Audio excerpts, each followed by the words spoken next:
Hi guys, so this week we're going to be reading two of my favorite books by one of my favorite children's authors. The author's name is Patricia Polacco. Her family, many generations ago, immigrated to the United States from Russia. They are a Jewish family, and she loves to write about real things that happened in her life and her family, and she turns them into stories. So this is based on true stories, but we're going to call it realistic fiction. And what we're going to focus on this week is being able to explain how characters overcome challenges. So think about a challenge or a problem that you've had in your life. When problems come up, we can sort of run away from them, or we can overcome, we can face them and try to deal with them, right? And so you're going to see the main character of both of the stories we're going to focus on this week. Her name is Anna.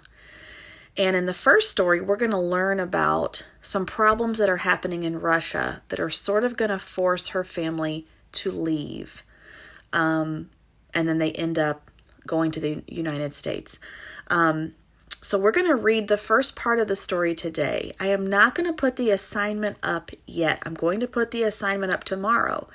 But today, your task is going to be to find a fictional text where the character has a problem or a challenge to overcome. Okay?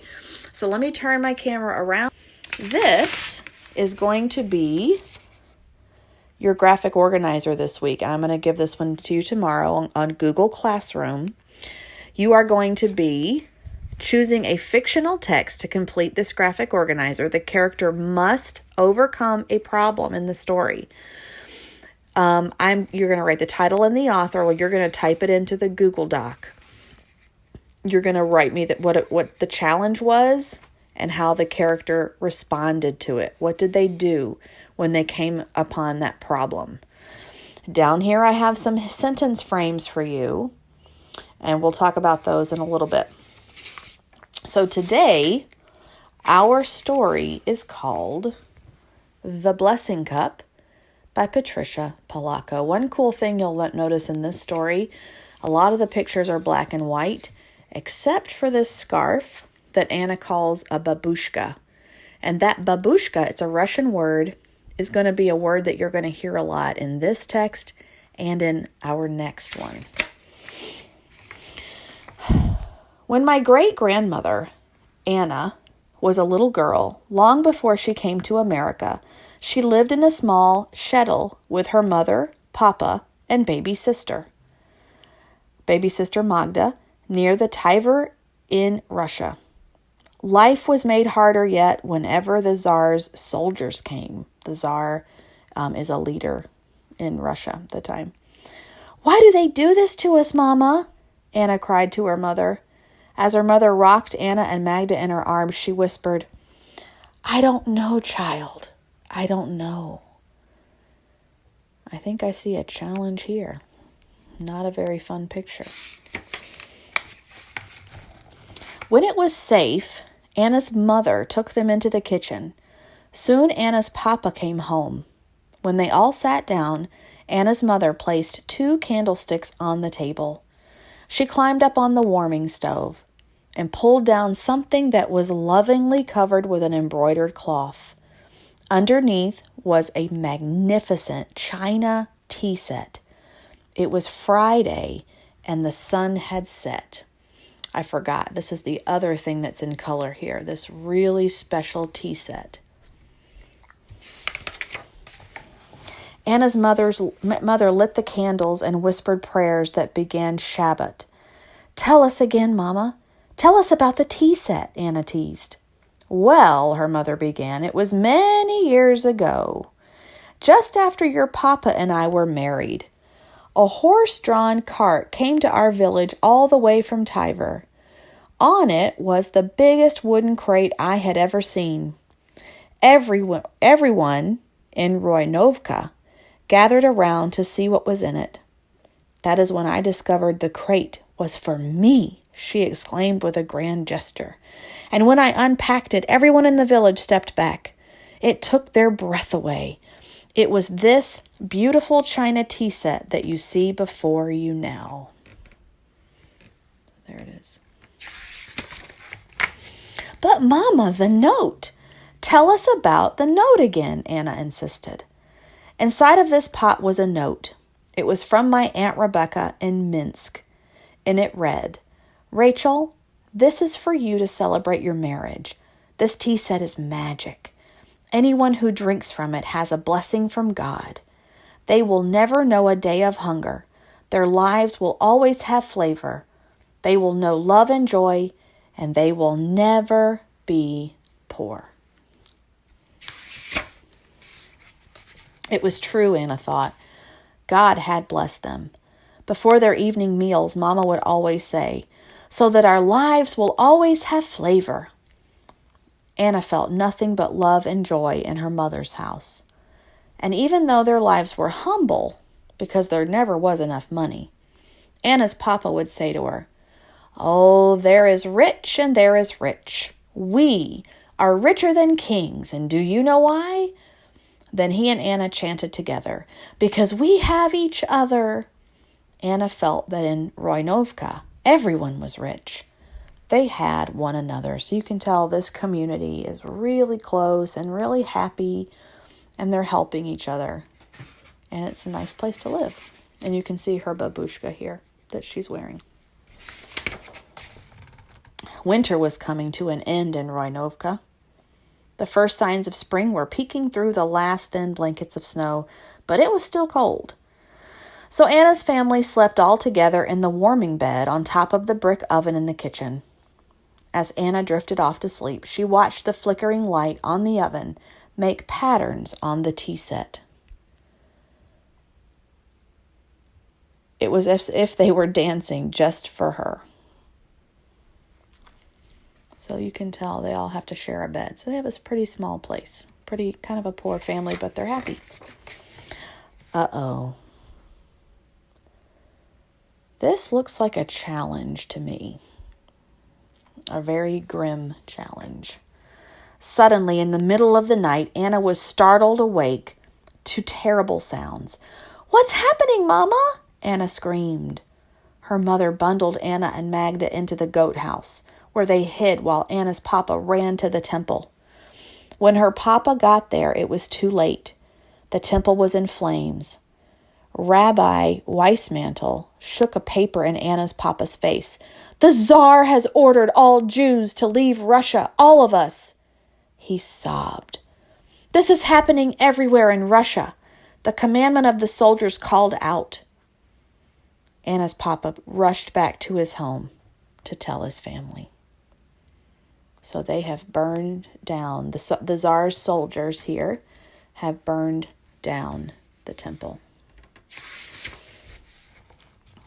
For the next days, everyone had to sell or give away their meager belongings. They were ordered to pack what they could drag in carts or carry, and leave. Where will we go, Mama? Anna asked. Your papa has a cousin in a faraway land called America. Perhaps we can go there, her mother whispered. How far away is it? Across a vast sea. So you must help me now and be brave. I don't want to leave, Anna cried softly. None of us do, her mother whispered as she packed. Why don't they want us here? Anna finally asked. Because we're different from them. They are afraid of what they don't understand. Anna's mother said, wrapping the beautiful tea set in soft clothing. It will bring God's blessings. You can see it right there. It will bring God's blessing with us on our journey, her mother whispered. Anna's papa loaded the sewing machine, their menorah, the shofar, his tallis, and his holy books. This is the last of what we are able to take with us, he said, sighing. He placed Anna and her sister in the cart, and he and their mother slowly pulled the cart away. Anna looked back at her village as long as she could see it. Only when it disappeared from her sight did she look ahead and wonder what their new life would be. So we're going to there for now. kind of a sad story, right? You can tell already Anna is going to have a lot of challenges in this story. The first few challenges that I'm noticing, and this is what I want you to do today. I want you to start reading and go slow and think about challenges. So we could say that being poor is kind of a challenge, but what does her community do even though they're all poor? They all stick together. They all help each other. They care for each other, right? Then we have the Tsar's soldier that shows up in the barn at the beginning of the story, and we get the feeling that things are not very peaceful and that Anna's family might be in some danger. And that's kind of confirmed just now. She wakes up in the middle of the night and there's a fire and they've burned their temple down, which is their holy place that they go to worship. So they are giving them a big signal to get out. We don't want you here in Russia. So it's very, very sad. So all of these Jewish families now are fleeing Russia. They are trying to get out before they get hurt. And we hear her mom mention that they were perhaps going to go to America. Of course, Anna has no idea where America is. But she is sad. So we're going to see how Anna faces this challenge of leaving her home, leaving people and the place that she loves, and going to a new country. So one word that you're going to hear me say a lot, and you probably have heard this word before, is immigrate or immigration. Anna and her family are going to have to flee their home and immigrate to a new land, right? When you immigrate, you are leaving one country or one place and you are completely moving to another place, right? Like another country. In this case, I would almost say they're kind of refugees. Refugees are people who are forced out of their land because it's dangerous. So there's a little difference there. Although those terms are kind of used interchangeably, it gets a little sticky. So we're going to stick with immigrant, right? So her family now, they're going to become immigrants because they are leaving and going to a new place. We're going to see how they respond to this challenge. And they're going to have quite a journey ahead of them. They're going to have a lot of challenges they face. So what we're going to do this week, by the end of the week, you're going to be really, really good at this.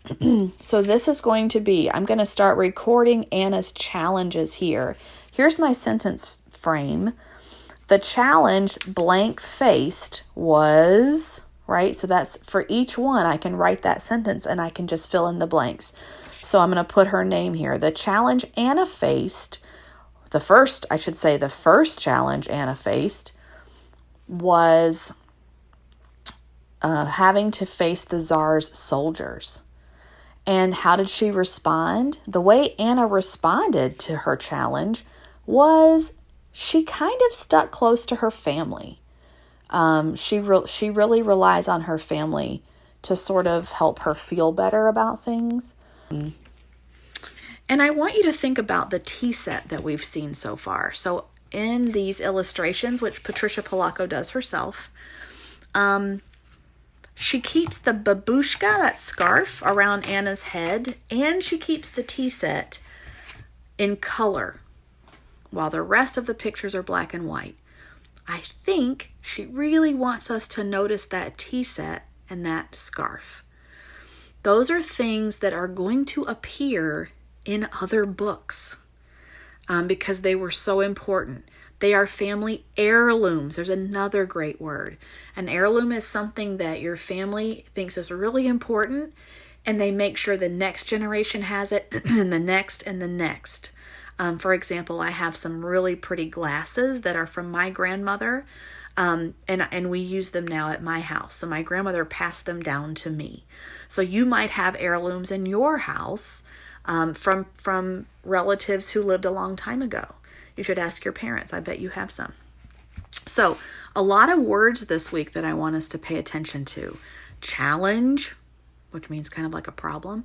Response, how the character is going to deal with the problem. Immigrate, moving to a new land. Heirloom, something that's passed down, like this tea set, and the babushka, kind of, that scarf you're going to see in another book. And traditions, I didn't mention this one. So a tradition is something that you say or you do over and over in your family. It's something that everybody knows and everybody loves to do together. We'll talk more about that later.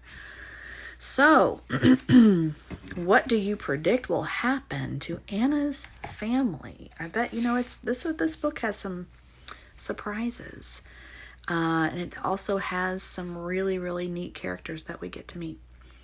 So all week long, we're going to be looking for challenges and how the characters respond. So when you go to Raz Kids or Epic this week, make sure you're choosing a book where you can find the problem and the response. And I will assign this work tomorrow. So today, you need to be finding a book that you're going to use for this. Okay? Happy reading.